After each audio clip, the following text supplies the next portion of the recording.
Bonjour et bienvenue à cette leçon guidée en mathématiques. Fraction impropre et nombre fractionnaire.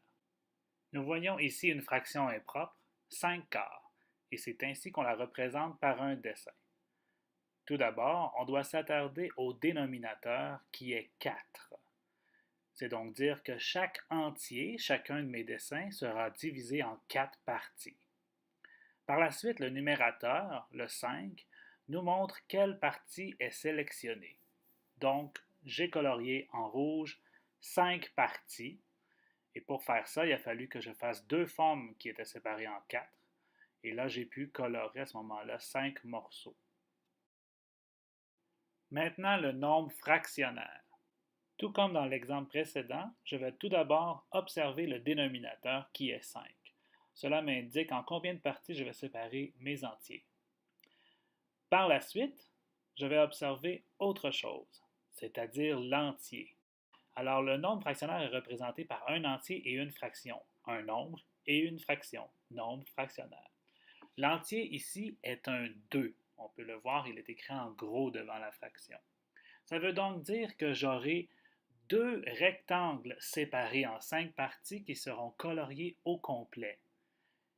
Par la suite, je vais observer le numérateur, qui est le 4.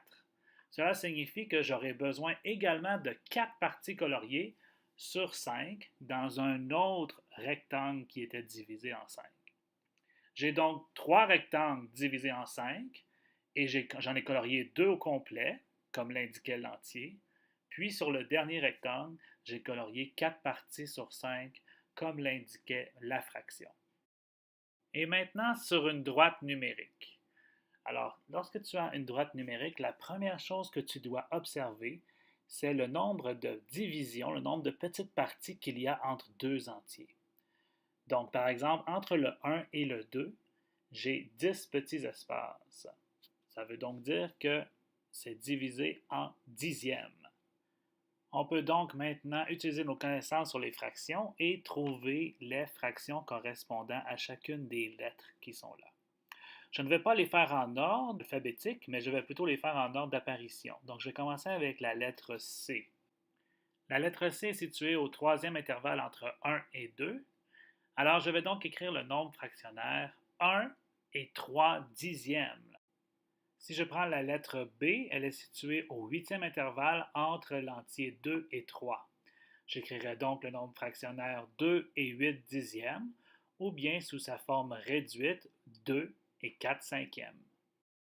Maintenant, si je dois comparer les nombres fractionnaires et les fractions impropres en utilisant les symboles plus petit, plus grand et égal, je devrais tout d'abord les placer sur la même forme.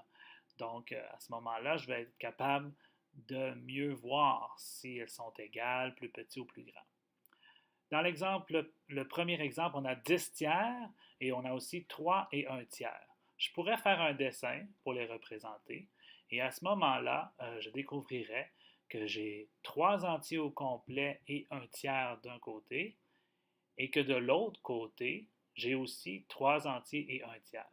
Donc, le premier exemple, c'était égal.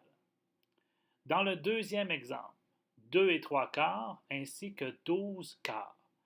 Eh bien, 12 quarts, si je le représente en nombre fractionnaire, ça va me donner 3, parce que 12 divisé par 4, c'est 3 entiers. Alors là, je vais voir que 2 et 3 quarts est plus petit que 12 quarts. Dans le dernier exemple, on a 32 quinzièmes ainsi que le nombre fractionnaire 1 et 4 cinquièmes. Alors ici, on devra faire deux choses. Tout d'abord, transformer sur une même forme, nombre fractionnaire ou fraction impropre, mais aussi mettre sur un même dénominateur, car là, on a 15 et 5. Donc, il faudra multiplier le dénominateur 5 par 3 pour arriver à une fraction sur 15 afin de bien les comparer. Donc, 1 et 4 cinquièmes en fraction impropre, ça me donnerait 9 cinquièmes. Et maintenant, si je convertis ça en quinzième, je devrais faire x3 avec le numérateur et le dénominateur. Et là, à ce moment-là, j'aurais 27 sur 15. Et je dirais donc 32 quinzièmes est plus grand que 1 et 4 cinquièmes. Et voilà!